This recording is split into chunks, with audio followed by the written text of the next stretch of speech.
Okay, we are ready for Coach Fran McCaffery. If you would, please raise your hand and we'll get you a mic, and please state your name and affiliation.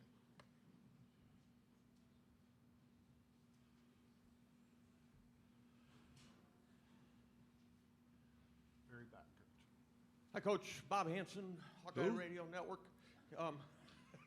Good to see you again, Good Coach. to see you, Bobby. Yeah. So you're one win away from 20 wins once again. I got 5, 6, 7 years in a row.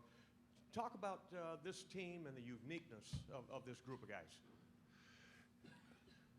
I think, Bobby, coming into the season, we thought we could be a good team, but we lost a lot from last year. You lose the 4th pick, you lose a guy that scored 2,000 points. We lost quite a bit, and other people had to step up in different roles, and they did that. And Philip Bracha, I think, took his game to a whole nother level, which was critical to our success. One of the main reasons why we're here. I thought, Connor McCaffery had a spectacular season across the board as a leader, filling the stat line. Our point guard position was handled, primarily by Jordan Bohannon for a long time. Somebody else had to step up.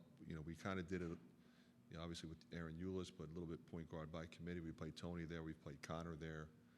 We played Josh Dix there. We played DeSante Bowen there. Chris Murray had to take that next step, which he did.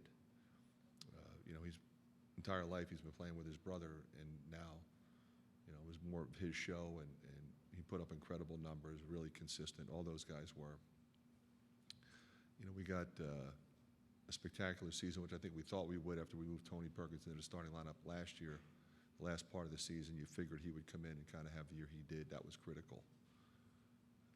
But I thought the guys were locked in from day one. We start practice in June now, as you know, and I thought really came together. Our experienced guys and our younger guys. Great attitude in the locker room, and it's a fun team to coach.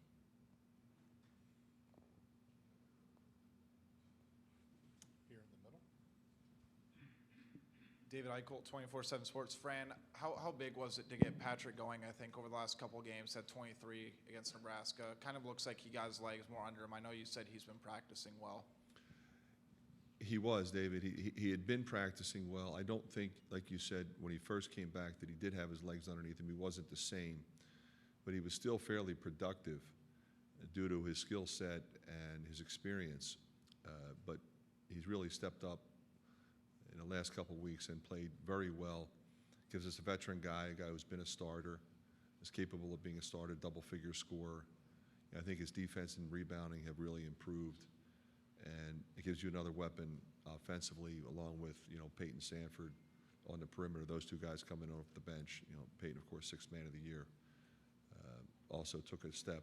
We're going to talk about the team in reference to Bobby's question. He was spectacular all season as well.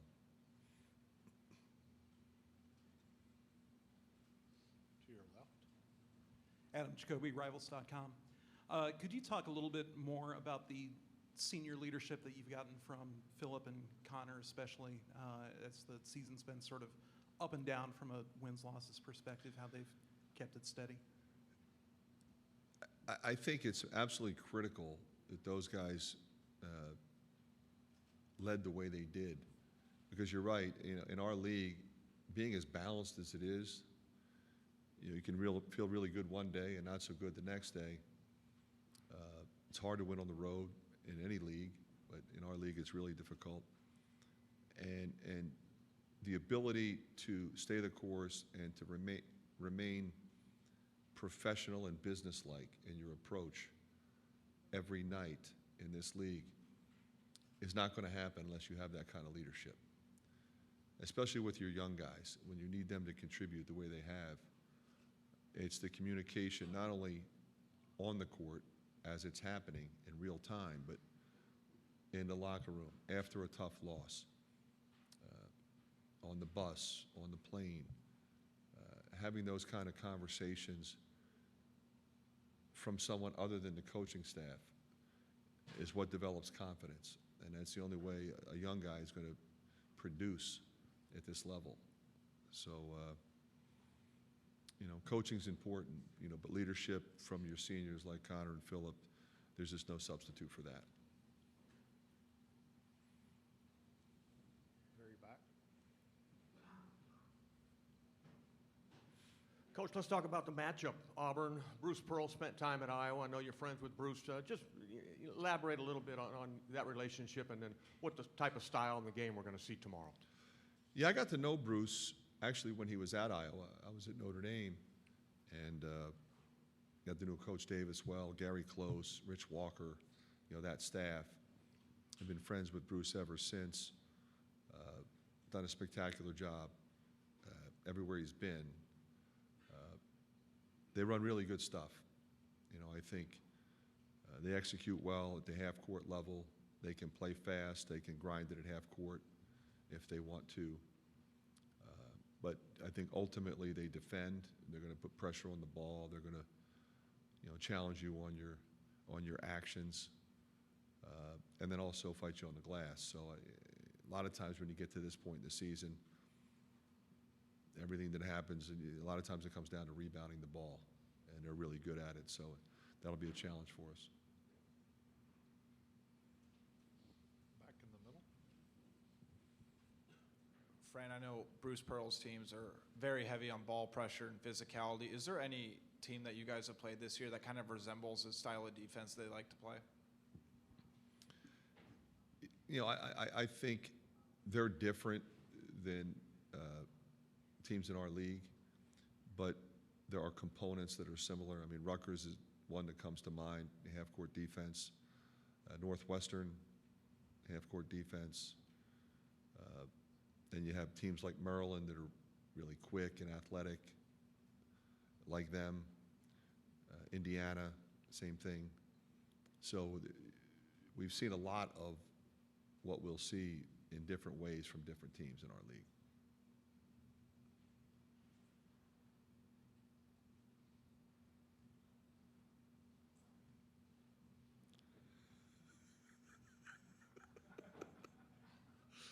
Nobody wants to hear from him. Your father-in-law wants to ask a question. Talk about playing Auburn. I don't want to know, an hour away from campus here or an hour and a half, no matter, or just tee it up, let's play. Yeah, I don't think anybody's going to think much about that. I mean, obviously,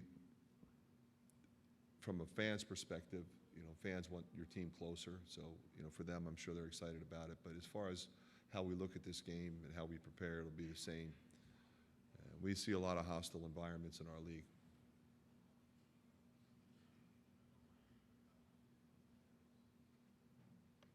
Okay, thanks, guys. McCaffery. If you would, raise your hand. We'll get a microphone, and please remember to state your name and affiliation.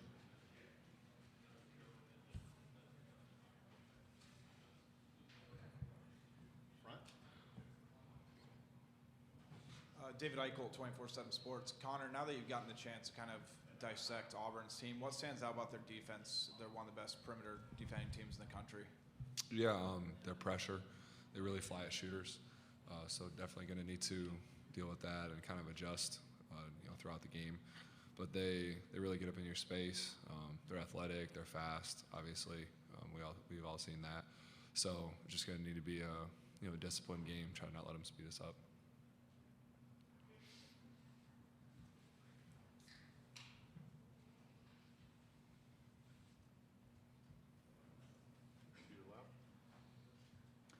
Adam Jacoby, Rivals.com. We've heard a few times that the team wants to take sort of a business-like approach to preparing for this game, but also you guys as seniors, you two in particular, this is sort of a big deal. How do you balance that emotion with the attempt to, prepare it a normal way? I mean, it's definitely difficult. It's emotional. Speaking for myself, this could be one of my last games as a Hawkeye and probably like one of the last games in my college career. But I'm out here, enjoying my time, and I gotta still stay focused because if we win, I feel like we can, make a run. So just executing the game plan and just having a business-like approach, like you said, is key. Yeah, and for me as well.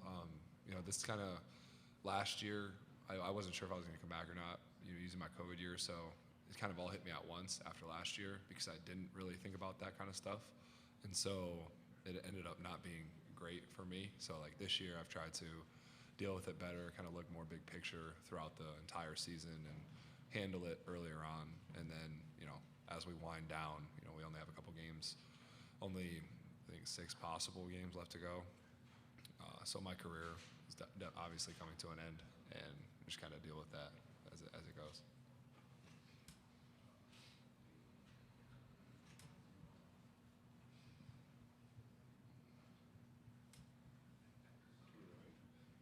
Mason Smith with Birmingham Central. Obviously, Chris, a top NBA prospect. How are you kind of just balancing that and make sure you prepare for NCAA tournament run with your teammates?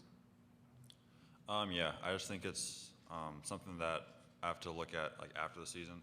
So I'm just focusing on my team, just trying to do whatever we can to win these next few games, the next couple of days, and throughout the season. I mean, obviously, that could be in the future, but honestly, I just take it game by game, just enjoy this time with my teammates. Because we got a couple guys here, it's going to be the last time around. So just try to enjoy it with them, enjoy it with the whole team. Back up front. Philip, I mean, Auburn's one of the best shot blocking teams in the country, especially down low. Is there a defense that you've played against this season that kind of reminds you of it, and how do you kind of prepare to go up against that? I'm not sure. I feel like in the Big Ten we have teams that are really good shot blockers. Like for example, Rutgers. Amori is a great shot blocker. Trace, Trace too. So we have great players too that are elite shot blockers. So you gotta really take your time and be patient. But I don't think this is anything that will. I mean, it's not like we haven't seen it before, but we respect that they're elite at it. So we just gotta understand when you drive in there, what's gonna happen.